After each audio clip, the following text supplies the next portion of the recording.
शांति। जी। आपका इस रूहानी बातचीत में बहुत बहुत स्वागत है।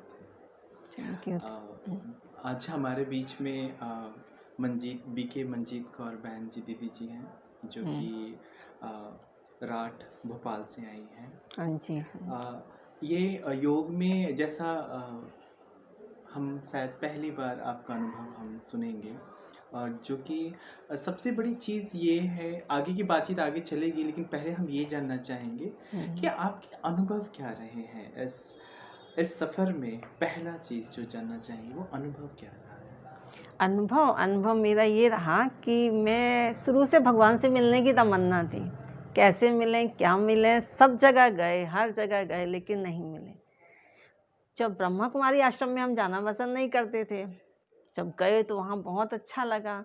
लगा कि जिसे हम ढूँढ रहे थे वो तो शायद यही है। अच्छा। तो पहली बार जब मधुबन जाना हुआ तो बहुत ही परिस्थितियों से गुजर के जाना हुआ, बहुत ही दिक्कतों से जाना हुआ। सारा परिवार एंटी, पूरा राहट एंटी, सब एंटी। लेकिन वहाँ जब गए तो वहाँ इतना अच्छा लगा, जब हमने वहाँ देखा कि वहाँ तो मुरली चलती है जब भगवान इस धरा पर आते हैं। तो हमने कहा ये तो सिर्फ दादी चला रही हैं मुरली। तो मेरे मन में ये संकल्प आया कि यहाँ तो भगवान नहीं है। उसी समय भगवान ने मुझे इतने बड़े मतलब साक्षात्कार कराया। शायद भगवान को अपना कोई बड़ा सा काम करना था, उसे मुझे सेवा में लगाना था। लोगों की जब कहते हैं ना, हमें तो हमारे भाग्य है, हमें यहाँ नौकरी मिली है, लेकिन हम तो कहेंगे हमारा महाभाग्य है, हमें तो इस परमात्मा के घर में ड्यूटी मिली है काम करने की। तो उस समय हमें स्टेज पर पूरे एक तरफ शिव बाबा दिखे और एक तरफ श्री कृष्ण दिखे, पूरा साक्षात्कार हुआ। तब फिर आके हमने अपना ये जीवन इसी सेवा में लगा दिया। भक्ति में तो गाते हैं ना, तन मन धन सब तेरा तेरा, तुझको अर्पण क्या लागे मेरा। वहाँ तो सिर्फ गाया और यहाँ हमने बजाया, अच्छा। उन्हें तो दीदी, गाया। हाँ दीदी, ये चीज़ हम जानना चाहेंगे, अ, कौन से एज में हाँ जी। आपको ये जिद आ गया था, या फिर ये स्मृति आ गई थी कि मुझे भगवान से मिलना है? मुझे ये मैं सेकंड क्लास में पढ़ती थी। Second class. मुझे उस दीदी ने बोला कि स्वर्ग आएगा, भगवान आएँगे, ये होगा। मैंने कहा कौन मिलेगा? हाँ, तो बोली कि वो तो जो पूजा पाठ करेगा। तब फिर मैंने पूजा पाठ शुरू की कि मुझे भगवान मिले, मुझे भगवान मिले। तो मैंने इतनी पूजा पाठ शुरू की, मतलब कि जब बाद में 2-4 साल बीते। कहते हैं ना, भक्ति का फल ही ज्ञान है। हाँ, तो हम इस ज्ञान में आए, तो हमें भगवान मिला। तो इसलिए बचपन से ही ये उमंग उत्साह था कि मुझे ये काम मुझे भगवान से मिलना है। वो मुझे ब्रह्मा कुमारी विद्यालय द्वारा मिला, वो भगवान। तो दीदी, ये जो है एकाएक से आया कि, या फिर एकाएक से आपके सामने ये रास्ते कैसे आ गए कि आपको भगवान से मिलना है? यानी इसका जो जड़ है, हाँ जी। ये बीज तो कहीं ना कहीं होगा कुछ तो वो कैसे क्या हुआ? क्या कोई और भी ज्ञान में थे, या फिर कह ले किसी और मेरे साइड? कज़न ब्रदर थे अच्छा। ज्ञान में, अच्छा। लेकिन उनकी बातों पे हम कभी गौर नहीं करते। लेकिन ये हम लोगों का बचपन से ही संस्कार था, गुरुद्वारे जाना, अच्छा। मॉर्निंग में अमृत वेले उठना, ओके। पूरे गुरुद्वारे के झाड़ू पोछे लगाने। ये मॉर्निंग के संस्कार थे। कहते हैं ना, जिसको ज़्यादा भक्ति होती है उसको ज्ञान भी जल्दी मिलता है, समझ में आता है। भक्ति पूरी हो नहीं पाई और ज्ञान पहले ही मिल गया। साथ-साथ में 1 आध साल हुआ, फिर पूरे ही ज्ञान में फुल आ गए। अपना जीवन इसी में ही लगा दिया। लेकिन आके इतनी अनुभूति, इतनी शांति, अब कोई तमन्ना नहीं है कि मुझे कोई पढ़ाए या मैं कहीं यहाँ जाऊँ, मुझे वहाँ जाऊँ। मुझे तो लगता है बस मुझे अब सब कुछ मिल गया, अब कुछ चाहना नहीं है मेरी। दीदी, आपके जैसे ये जो स्थिति आई है, हुँ। जब संतुष्ट कह हाँ सकते हैं, जी, हाँ जी। सो संतुष्ट जो है वो कैसे हुए? समर्पण से संतुष्ट हुए, या संतुष्ट के बाद समर्पण आया? मैं संतुष्टता पहले से ही आ गई थी। समर्पण तो एक नाम का समर्पण था। अच्छा। बाकी मन से समर्पित तो हम उसी दिन हो गए थे जब हमें पूरा ये ज्ञान में आ गए थे। उसी दिन से सोच लिया था कि मुझे ये काम करना है, लेकिन अपने घर में किसी को नहीं बताया। अंदर ही अंदर गुप्त पुरुषार्थ चलता रहा और बाबा से 2-2 बजे उठ के याद करते रहे। जैसे हमने बताया ना कि अमृत वेले बाबा ने कहा, जो चाहे मुझसे माँग लो, सारे दरवाजे खुले हैं। तो वो बाबा ने अपना काम कराया, जो हमने कहा, बाबा ने वो काम किया। बाबा तो हमें ऐसे लगता था कि आश्रम से ही छोड़ने जा। मैंने बताया ना कि अभी लाइट का फ़ोक्स पूरे घर तक पहुँचता था। जैसे अंधेरा हुआ तो लगता था कि शिव बाबा साथ-साथ चल रहे। कोई मतलब एक शक्ति साथ में लगती है। कभी सोचते थे भगवान पता नहीं कितनी दूर है, कहाँ है, कैसे है, पता ही नहीं है। अब कभी लगते हैं भगवान तो बगल में है, भगवान तो साथ में चलते हैं। अब तो ऐसा सोचते हैं। दीदी, से एक चीज़ और जानना चाहेंगे हाँ जी, कि योग करते हैं, मेडिटेशन हाँ करते जी, हाँ हैं, जी, इसमें बहुत विघ्न आते हैं। हाँ जी। बहुत सारे भाई बहन हैं या फिर, तो हुँ, उनके लिए ये क्या है कि विघ्न विनाशक कैसे बने, मतलब कि जो योग है, योग नहीं लग रहा है, हुँ, बहुत हुँ, सारी ये चीज़ें फिर बिल्कुल। से। तो दीदी ये जो है योग हाँ जी, कैसे लगे, तो योग इसके कैसे बारे में आप अपना थोड़ा हाँ अनुभव जी, बताइए, हाँ जी, हाँ रास्ता जी। बताएं। हुँ, जी। क्या है जब हम योग लगाने बैठते हैं, तो क्या होता है हम शरीर समझ के बैठते हैं। अब भारी चीज़ तो नीचे रहेगी, यहीं के रिश्तेदार, यहीं का परिवार ये सब याद आएँगे। जब हम अपने आप को आत्मा समझ के बैठेंगे, तभी तो हमारा कनेक्शन होगा। जैसे ही आत्मा से कनेक्शन होगा, कहते हैं ना जब वो जो वो होती है ना चुम्बक जो होती है, वो कब खींचती है? जब उसमें जंग खत्म हो जाती है। अभी चूँकि आत्माओं में इतनी जंग भरी पड़ी है क्योंकि 63 जन्मों से हम इन्हीं के साथ तो रहते आ रहे हैं। चार्जर, हाँ। 63 जन्मों से इन्हीं के साथ रहते आ रहे हैं, इन्हीं परिवार वालों के साथ। तो वही याद आएँगे, परिवार याद आएगा, परिस्थितियाँ, लेकिन हम एक पल, एक भरोसे अगर बैठे रहेंगे बाबा को याद करते, एक दिन तो बाबा हमारी बुद्धि खींच ही लेगा ऊपर, जी। डोर लगा ही लेगा हमें ऊपर। लेकिन हमें विघ्नों से घबराना नहीं है, किसी परिस्थितियों से घबराना नहीं है। लाइन में लगे रहेंगे, कभी ना कभी तो नंबर आएगा ही। आएगा, यानी कि हमारे ऊपर जो जंग लगी पड़ी है हाँ जी, उसकी सफाई करनी है, तो हाँ जी, ऑटोमेटिक हो। हाँ अच्छा, जी। एक चीज यहाँ से ये तो हो गया, अपनी उन्नति हम सब कैसे करें? अपनी उन्नति, वो एक बल एक भरोसे से, जितना हम बाबा को याद करेंगे उतनी ही हमारी उन्नति होगी। अच्छा। कहते हैं ना जैसे तेज आग जलाई जाती है तो उसमें सारा कूड़ा कचरा नष्ट हो जाता है। हाँ। हाँ, मद्दी मद्दी रहती है। तो जितना हम बाबा की याद में रहेंगे उतनी उन्नति, सेवाओं की तरफ जाएं। बाबा ने कहा दोनों चीज़ें जरूरी हैं। जैसे कपड़े धोने के लिए साबुन और पानी की आवश्यकता होती है, ऐसे भगवान से मिलने के लिए हमें ज्ञान की भी आवश्यकता है, योग की आवश्यकता है। जब दोनों का बैलेंस हो, ये नहीं कि हमारा खाली ज्ञान है, योग तो है ही नहीं है, और योग है, योग भी किसके साथ होगा जब ज्ञान नहीं है। तो दोनों का बैलेंस होगा। जितना हम बाबा को याद करेंगे, जितना बैटरी से चार्ज रहेंगे, जितनी बैटरी चार्ज रहती तभी तो रोशनी देती है, और चार्जिंग खत्म जी। तो जितना हम बाबा से चार्ज में रहेंगे, एक जो तार होती है उसमें अगर करंट भरा हुआ होता है तो क्या होता है, हम कुछ भी नहीं कर सकते, उसका हाथ भी नहीं लगा सकते, और उसका करंट खत्म होता है तो बच्चे तोड़ मार के फेंक देते हैं, उसमें कपड़े सुखाने के काम आता है। तो हम जितना बाबा से चार्ज रहेंगे उतनी हमारी उन्नति, स्वयं की उन्नति होती चली जाएगी। बस एक बल एक भरोसे, और मेन बात श्रीमत, हाँ जी का पाठ पक्का करेंगे। दीदी एक चीज है कि चलिए, आत्मा परमात्मा हम्म, ज्ञान योग है, हाँ जी। लेकिन सबसे बड़ी बात ये कि इस राह को आपने चुना क्यों? इतनी शक्ति कैसे आ गई कि नहीं आपने इस चीज को अपनाया? क्यों? ऐसे भी तो रह सकते थे कि अपना जीवन जो है जैसे, चलो ठीक है, भगवान का नाम ले रहे, योग करे, मेडिटेशन, चलो ठीक है, फाइन। लेकिन फिर ये चीज थोड़ा सा अभी ये लग आपने रही। उन्नति के बारे में हाँ, पूछा हाँ, ना, हाँ, हाँ। अपनी उन्नति तो सिर्फ घर में रह के हो सकती है। हाँ। अपनी स्वयं की उन्नति तो घर में रह के हो हाँ जी, सकती है, हाँ जी, हाँ लेकिन अन्य आत्माओं के दीपक कैसे जलते अगर हमें राह ना चुनते? जी। अच्छा। अन्य आत्माओं को ज्ञान कैसे मिलता? आज जो हम पंजाब में फगवाड़ा में घूम रहे हैं या हम्म। कहीं आ जा रहे हैं, तो क्या है, हम एक ही जगह बैठे रहते। हाँ। तो ये उन्नति का साधन क्या? यही तो उन्नति का साधन है। कहते हैं ना दीपावली जलाई जाती है, एक बड़ा दीपक होता है, उससे फिर छोटे छोटे दीपक जलाए जाते हैं। तो शिव बाबा तो बड़ा दीपक है। अगर हमारा दीपक जला है तो हमारा भी तो फर्ज है कि जी। सबके दीपक जलाना। अच्छा है। इसलिए इसमें यानी हम खुद का भी अपने अंधेरा। स्वयं से सेवा शौक से किया ये काम हाँ। हमने, हमें यानी कोई पाबंदी नहीं थी, कुछ नहीं थी। हाँ, हाँ। हम्म, यानी कि खुद का भी अंधेरा हटाओ और दुनिया से दूसरों भी का भी, हाँ, दुनिया के लिए। बहुत। दीदी एक चीज जो है, यानी हम्म, जीवन में अध्यात्म का क्या महत्व है? क्यों हमें अध्यात्म को अपनाना है? तो इसके बारे में आप प्रकाश डालें। आपने देखा होगा कोई कितने भी बड़े बड़े लोग होते हैं, कुछ भी होते हैं, लेकिन आज क्या है, वो शांति से वंचित है। कहीं उनके जीवन में कहीं कोई सुखी है, कहीं, ये लेकिन आध्यात्मिकता जिसके जीवन में है, कुछ भी उसके पास ना होते हुए भी, लेकिन आज वो व्यक्ति कितना संतुष्ट है। आध्यात्मिकता से कितनी संतुष्टि है, कितनी शांति है। ये सब चीज़ें हर कहीं नहीं मिलती, वो आध्यात्मिकता से ही मिलती है। हमारा जीवन क्या बनता है, सोने जैसा। जैसे दीदी जैसे कहते हैं अध्यात्म लिए तो जैसे हम इस राह पे नहीं पंडित बन जाएंगे, तो क्या कोई जरूरी है कि अध्यात्म जो है वो सिर्फ पंडित बनने के लिए है, या कहने का भाव ये है कि जैसे बोलते हैं ना पुजारी बनना हो गया, अपने आप को पूरा समर्पित कर देना। तो हम ये जानना चाहते हैं कि अध्यात्म क्या फाइनल डेस्टिनेशन वही है, क्या हर इंसान को समर्पित होना होता है या फिर हर इंसान को पुजारी बनना होता है? थोड़ा इसके बारे में। क्या है, हर जगह देखा जाए आपने, पुजारी तो सभी तो बन नहीं जाएंगे। कोई कोई विशेषी पुजारी जिस पर भगवान की निगाह होती है वही भगवान उसका सिलेक्शन करता है। अच्छा। दुनिया में क्या होता है, इलेक्शन, वो भी सिर्फ 5 साल के लिए। और यहाँ बाबा ने हम लोगों का किया है सिलेक्शन, अच्छा। वो भी 21 जन्मों के लिए, स्वर्ग की बादशाही देने के लिए जी। हम बच्चों को। जी। तो वो पुजारी सब नहीं बनेंगे। तो दीदी ये अध्यात्म जो है क्या ये सबके लिए है?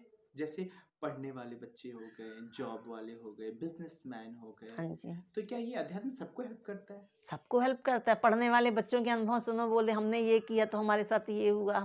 हम भी जब पढ़ते थे तो क्या करते थे, आज हमारा एग्जाम है भैया, पैसे दो, आज हम गुरुद्वारे में चढ़ा के आएंगे, आज हम पाठ करके आएंगे। ये कहते तुम भगवान को रिश्वत देती हो। मैं कहती नहीं भैया, यह आध्यात्मिकता है कि भगवान से मिल के जाओ तो भगवान पेपर हेल्प करता है। नौकरी वाले नौकरी मांगने जाते हैं तो उनकी हेल्प होती है। यहाँ तक कि डाकू भी डकैती करने जाते हैं तो क्या कहते हैं, भगवान हमारी रक्षा करना। तो यहाँ पे एक चीज है जो जानना चाहेंगे हाँ कि जी, जानना क्या बत चाहेंगे कि आप हमारे जो नए भाई बहन हैं या हाँ फिर जी, न्यू यंग जनरेशन खासकर, हाँ जी। तो उनके लिए आप कुछ मैसेज कुछ कहना चाहेंगे कि हाँ जिस तरह से हमने अपने जीवन को कुछ थोड़ा सा इसके ऊपर हमारी तो स्टेप लें। सबके प्रति यही शुभ भावना है कि ये ज्ञान हमें मिला है, सबको मिले। बाकी अपना ये कोई कठिन मार्ग नहीं है। लोग सोचते हैं कि ब्रह्मा कुमारियों के पास जाएंगे, हमें ये करना पड़ेगा, बहन भाई बनना पड़ेगा। अब आप मंदिर जाते हो तो क्या कभी क्या कहते हो, हम तुम पिता, हम माता पिता, हम बालक तेरे। कभी किसी ने कहा पति पत्नी तेरे? कभी किसी ने कहा है पति पत्नी तेरे? तो हम भी चाहते हैं कि ये सबको ज्ञान मिले, सबको संदेश मिले। बाकी ये कोई कठिन मार्ग नहीं है, बहुत इजी मार्ग है, बहुत सरल मार्ग है। तो हम सोचते हैं कि हमारा तो यही उद्देश्य रहता है, गांव-गांव जाएं, सबको ये संदेश दें। हम तो किसी दर्जी के पास भी जाएंगे, किसी के पास भी जाएंगे तो लगता है थोड़ी सी चीटें दे जाएं। कहते हैं ना, जैसे जब व्यक्ति मर जाता है तो क्या कहते हैं, स्नान करना है। तो बाबा ने यहाँ ज्ञान स्नान सिखाया है। कोई भी हमारे टच में आए तो हमें वो उन्हें ये ज्ञान स्नान कराएं। हम्म, कहते हैं ना, होली के टाइम क्या होता है, जो फीका रहता लगता है उसी के ऊपर रंग डालें। क्या लक्ष्य रहता है हम लोगों का कि जिसको ज्ञान नहीं मिला उसी को ज्ञान दें। तो हमारी तो यही शुभ भावना है कि इस ज्ञान में सभी चलें, पूरा पंजाब चले और सब तरह पूरे की दुनिया बादशाही ले चले। सकें। हाँ तो जी, दीदी एक चीज है कि जैसे हमें अपने जीवन में सफलता प्राप्त करने के लिए हाँ जी, ये अध्यात्म रूपी जो रास्ता है जो ये बहुत हद तक हम सबको मदद करता है, चाहे बहुत हम मदद करता चाहे हम है, कुछ भी, चाहे एक्टर हो, एक्ट्रेस हो, सब हम जगह। फिल्म डायरेक्टर हो, डिजाइनर हो, कोई भी चीज़ हो, सबके लिए हेल्प करती है। ऐसी ये क्या चीज़ करती है जिससे इंसान को सफलता मिल जाता है? मतलब जैसे भगवान है, हम्म। अब हम जैसे भगवान से कोई चीज़ मांगते हैं, वो चीज़ थोड़ी ना हमारे हाथ में दे देता है। जैसे हमने कार मांगी है, गाड़ी मांगी, चीज़ थोड़ा, लेकिन वो ऐसी बुद्धि कर देता है, हर जगह हमारी मदद करके हमें वो काम दे देता है। तो हम क्या कहते हैं, वो स्वयं थोड़ी ना आता है हमारे पास में। क्या कहते हैं, आज भगवान ने तुम्हें भेज दिया हमारे पास में। भगवान सबकी हेल्प करता है, बस उसके साथ जुड़े रहें, वो सबकी हेल्प करेगा। इसका मतलब एक पॉजिटिविटी का एक नया पॉजिटिविटी भंडार जो भंडार कहते है, हैं वो हमें मिल जाता है। क्योंकि जो वो तो बैठा ही है ये काम करने के लिए। भगवान तो बोलते हैं सूक्ष्म बतन में बैठ जाता हूँ। हम्म, बच्चे आते ही नहीं है मेरे पास में, अपने लिए टोकरी लिए घूमते रहते हैं। मैं तो बैठा हूँ। क्या उद्देश्य रहना चाहिए हम लोगों का, कोई मंत्री आए, कुछ आए, लगता है सबसे पहले हम पहुंचे। तो जो बच्चे सबसे पहले बाबा के पास पहुंच जाएंगे तो बाबा को भी अच्छा लगेगा ना, सुबह मॉर्निंग में उठ के।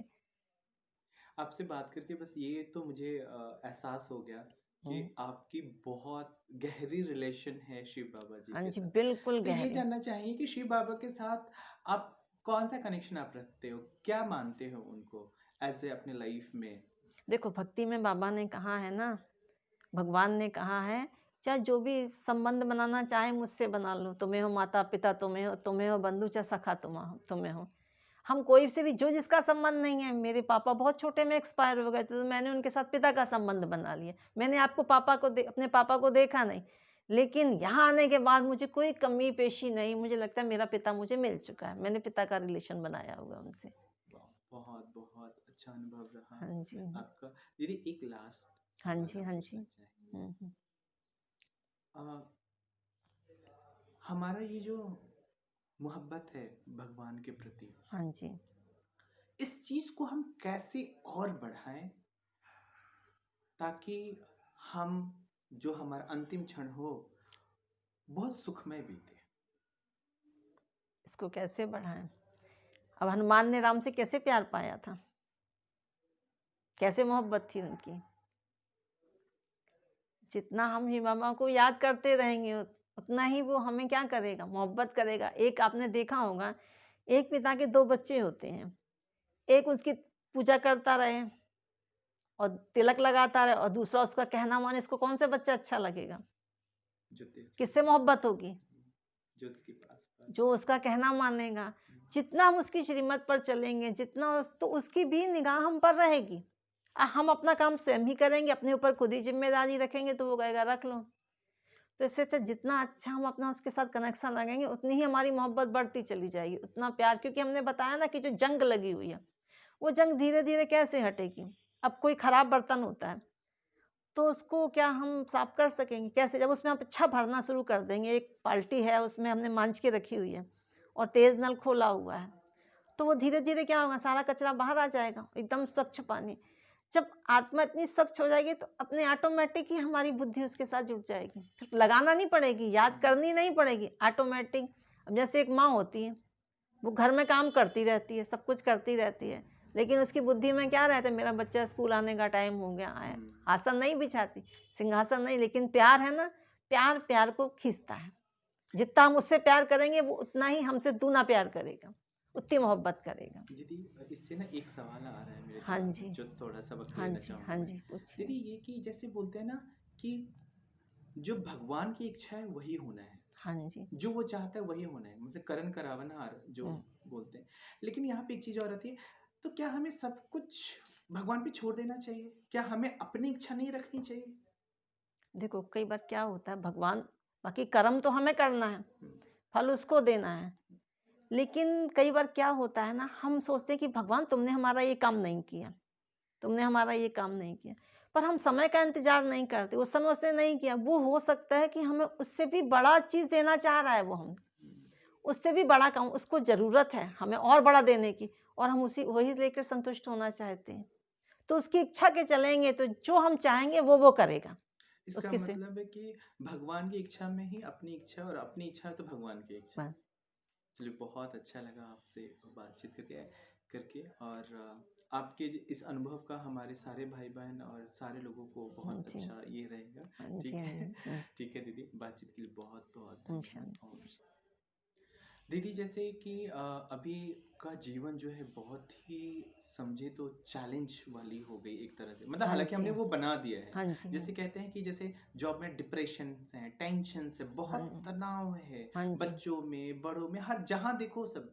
दूसरी बात किसी के पास वक्त नहीं है, जिसकी वजह से क्या हो रहा है, बीमारियां बढ़ रही हैं। हुँ। मतलब कोई भी चीज़ मिठास जो है वो गायब सा हो चुका है। इसकी वजह से लोगों के अंदर डर, हाँ जी, हाँ भय, जी, हर हाँ। बहुत सारा चीज़ हो। तो ये राजयोग जो है, ये किस कदर हेल्प करता है इन सारी चीज़ों से निकलने की? आप इसके बारे में थोड़ा-सा आप मार्गदर्शन करें। क्या है, राजयोग देखा जाए तो एक बाँध की तरह है। जैसे बाढ़ आती है तो क्या होता है, अगर हम वही काम उसको सही दिशा दें, तो वही खेती हरी भरी कर देता है, और वही बारिश अगर आती है तो पूरे खेत उजाड़ देता है। तो राजयोग डिप्रेशन तो ठीक करता ही है, हर तरीके से हमारी मदद करता है। इसमें ना डरने की ना घबराने की कोई बात नहीं है, ये बहुत ईजी और बहुत सरल जीवन है। इसमें एक छोटा सा अनुभव आपको बताती हूँ। मेरी आंखें इतनी दर्द थी, इतनी दर्द रहती थी कि कहीं 15-15 दिन खुलती नहीं थी। ये बिल्कुल रियल अनुभव है। अच्छा। इतना दर्द, कोई कुछ ला रहा है, कोई जूस ला रहा है, कोई कुछ ला रहा है, कोई कुछ ला रहा है, कोई कुछ ला रहा है। इसी में परेशान रहते थे, यहाँ तक कि दलजीत सिंह से ऑपरेशन कराया। अच्छा, डॉक्टर से भी सलाह ली डॉक्टर से आपने? सलाह ली, इतने अच्छा। बड़े-बड़े भैया लोग सब बिल्कुल थक चुके थे। हुँ, झांसी, कानपुर, लखनऊ कोई जगह नहीं छोड़ी। अच्छा, कोई इतना दर्द लगता था कि अब तो इससे अच्छा तो चले जाएँ तो बढ़िया है। अच्छा। लेकिन बाबा के ज्ञान में आना हुआ, हमारी इंचार्ज बहन जी ने थोड़ी-सी हमें दृष्टि दी, थोड़ा-सा मतलब ऐसे ही दिया और मेडिटेशन किया बिल्कुल एक ही संकल्प लेके। जैसे डॉक्टर लोग उन्होंने कहा डॉक्टर लोग एक्सरसाइज़ दिल्ली में हमने ऑल इंडिया में 4 महीने रह के एक्सरसाइज़ की। अच्छा, और वहाँ पे इतना अच्छा परिवार मतलब बाबा ने इतनी हेल्प की, इतना अच्छा परिवार हमें दिया जिनके यहाँ तो बिल्कुल ही रहने के लिए 1% इच्छा नहीं थी। उनका खान-पीन इतना गंदा था, इतना सब कुछ था। लेकिन वही घर आश्रम कैसे बन गया पता नहीं चला। वो भाभी बोलती थी कि मैं तुम्हारी बातों में नहीं आने वाली हूँ। नहीं, मैं एक बार उनको आश्रम ले गई हूँ। मैं क्या कहती चलो एक बार दिखाऊँ फिर मैं तुम्हारे साथ वहाँ नहीं जाऊँगी। मैंने तो वो घर कैसे आश्रम बन गया, बिल्कुल आश्रम की तरीके खान-पान शुद्ध सब। वहाँ राजयोग का अभ्यास किया बैठ के, वहाँ मेडिटेशन दिया, सबको दृष्टि दी। जो डर रहे थे वो कैसे हो गए? बहुत ईज़ी सरल वो बाबा के बच्चे बन गए दोनों।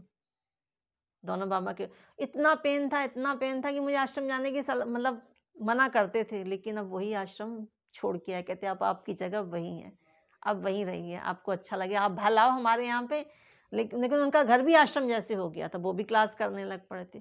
हर जगह मैंने धक्के खाए, लेकिन कोई जब मेडिटेशन किया, चश्मा लगाते थे, लेंस भी कभी लेंस गिर पड़ा, कभी ये हो गया, कभी वो हो गया। लेकिन जब से बाबा का मेडिटेशन किया, चश्मा भी उतर गया, लेंस भी उतर गया, ना कोई डॉक्टर, ना कोई दवाई, ना कोई फल, कोई ज़रूरी नहीं है कि ये चीज़ें खानी है। बाबा अमृत इतना पिला देता है, इतना भरपूर कर देता है, इतनी अच्छी उन्होंने कहा एक्सरसाइज़ कैसे करो? बाबा को देख के एक्सरसाइज़ करो, यही सबसे बड़ी एक्सरसाइज़। आज ये समय है कि पहले तो हम चश्मा लगा के पढ़ते थे बारीक अक्षर और आज हम बिना चश्मे के भी बढ़िया दूर तक का पढ़ लेते हैं। ये कैसे हुआ? हमारा राजयोग के अभ्यास से, ये मेडिटेशन से हुआ है अच्छा, हमारा सारा। हाँ तो जी, मतलब आप बिल्कुल अभी अब देख सकते हैं बिल्कुल सारी स्वस्थ हैं, चीज़ें। देख बिल्कुल चश्मा, कोई लेंस दर्द नहीं, कुछ भी नहीं कुछ लगे? भी नहीं, ये तो बहुत बड़ा आपने कुछ एक भी नहीं। राज बताया, राजयोग कोई का। डॉक्टर्स नहीं, कोई कुछ नहीं। हुँ, और पहले लगता था कि फल खाएँगे, आश्रम जाएँगे, कैसे क्या होगा? नहीं हो पाएगा हम सबके बीच में। अब फल क्या बाबा की सूखी रोटी ही जो मिलती है ना, उसी में ही लगता है कि बहुत फलों का स्वाद आ गया। ये मतलब सिर्फ़ हमारे मेडिटेशन से हुआ है ये ये सारा, सब राजयोग के अभ्यास से हुआ है। तो यही खाना जो बनाते हैं हाँ और जी। ये जो भी खाते हैं, जितनी बार खाना बनता है, तो क्या हर हर समय आप बाबा की याद में रह के खाना बनाते हैं? बाबा की याद में बनाते हैं और बाबा को भोग अब घर में एक मेंबर हो अपने, उसको नहीं पूछो अपन खा लें, तो उसको अच्छा लगेगा कि जो सब पूरा करता धरता है। तो इसलिए हर चीज़ हर पल बाबा की याद में और बाबा को भोग लगा के तो वो शक्ति मिलती है, वो ताकत मिलती है। जो कई फ्रूटों में ताकत नहीं है, वो बाबा की याद में ताकत है। ये हमने अपने पर्सनल जीवन से महसूस किया है इस चीज़ को। बहुत-बहुत धन्यवाद दीदी, आप हाँ अपने जी। अनुभव शेयर किए और आप हमें गाइड किया। हाँ जी, हाँ बहुत-बहुत जी, हाँ जी। धन्यवाद। आपका बहुत-बहुत धन्यवाद। हाँ जी, आपने अपना कीमती वक़्त निकाला हाँ और जी। हम सबके साथ शेयर किया, है ना? तो चलो, इसके लिए बहुत-बहुत धन्यवाद और आपकी मुझे लगता है फ्यूचर में भी आपके ऐसे ही मार्गदर्शन होते रहेंगे, हाँ जी। अनुभव आप शेयर करते रहेंगे, है हाँ ना? जी, हाँ ओके, जी। ओम शांति। ओम ओम शांति।